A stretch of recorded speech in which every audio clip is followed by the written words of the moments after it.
जो कहता हूँ करते जाओ, मुझसे कुछ छुपा रहा है। दुनिया पर चला किसी और के हाथ में ही नहीं दे, चाहे वो मेरा बाप ही क्यों। हमारा उसके साथ शादी ना मौत के मुंह डालने के बराबर है। क्या फर्ज था, बोल कैसे मालूम तुझे? हेलो फ्रेंड, नौरोज आदम को मालूम हो चुका था कि आईजी भी इन पर हमले की तैयारी कर चुका है ताकि नवाबों की लड़ाई से फायदा उठाकर वो इन दोनों को खत्म करके दुनियापुर पर कब्जा हासिल कर सके। जब नौरोज आदम आईजी को अपने साथ हाथ मिलाने के लिए कहता है तो वह सख्ती से इसकी बात मानने से इनकार कर देता है। तो नौरोज आदम आईजी को सबक सिखाने के लिए अपने आदमियों के साथ इसके घर पहुंच जाएगा और कहेगा कि वो क्या समझता है कि वो इतनी आसानी से उसे मार देगा, तो ये इसकी भूल है, क्योंकि उन जैसे लोग जिंदा ही सिर्फ उन जैसे लोगों की वजह से है। इसलिए बेहतर है कि जैसे वो कह रहा है वो करे, वरना वो उसे जिंदा नहीं छोड़ेगा और फिर वो उसे किडनैप करके दुनियापुर ले आएगा। जबकि दूसरी तरफ जब आना नौरोज आदम से मिलने अस्पताल जाएगी तो शामिर बहुत खुश होगा और उसे अपने साथ अपने बाप से मिलवाने ले जाएगा। तो नौरोज आदम के आदमी उसे अंदर जाने से रोक देंगे और कहेंगे कि इस वक्त साहब ने किसी से भी मिलने से सख्ती से रोक दिया है, वो पहले इजाज़त लेकर आएंगे, उसके बाद ही उन्हें अंदर जाने दिया जाएगा। तो शामिर को बहुत गुस्सा आएगा और वो दरवाजे पर खड़े पहरेदारों से लड़ पड़ेगा। तो आना उसे वहाँ से ले जाएगी।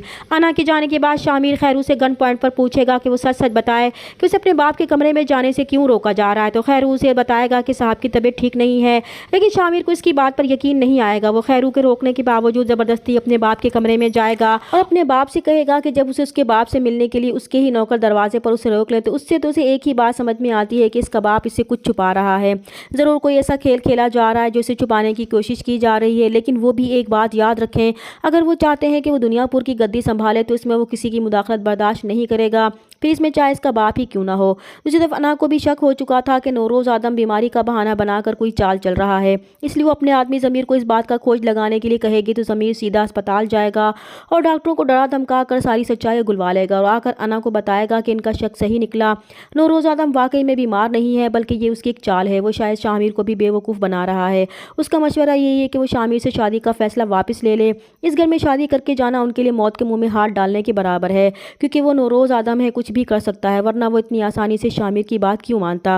लेकिन अना ये सब कुछ जानने के बावजूद अपने फैसले पर डटी रहेगी कि चाहे कुछ भी हो जाए वो अपना बदला नौरोज आदम से लेकर रहेगी। दूसरी तरफ नौरोज आदम मीर हसन की असलियत बेनकाब करने के लिए आईजी से कहलवाएगा कि आईजी किडनैप हो चुका है और उसे आईजी को बचाने के लिए फौरन बताई गई लोकेशन पर पहुंचना है। तो मीर हसन फौरन आईजी को बचाने के लिए नौरोज आदम के बिछाए गए जाल में पहुंचेगा। तो नौरोज आदम के आदमी मीर हसन को पकड़कर कैद कर देंगे और कुर्सी पर रस्सियों के साथ बांध देंगे। तो नौरोज आदम मीर हसन के पास आएगा, उससे कहेगा कि वो क्या समझता है कि उसे बेवकूफ़ बनाएगा और वो बन जाएगा।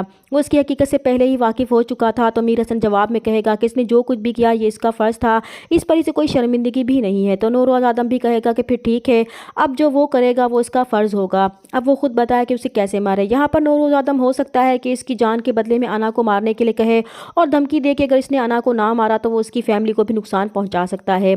चैनल पर नए हैं तो प्लीज़ चैनल को सब्सक्राइब कर दें। मिलते हैं नेक्स्ट वीडियो में, तब तक के लिए अल्लाह हाफिज़।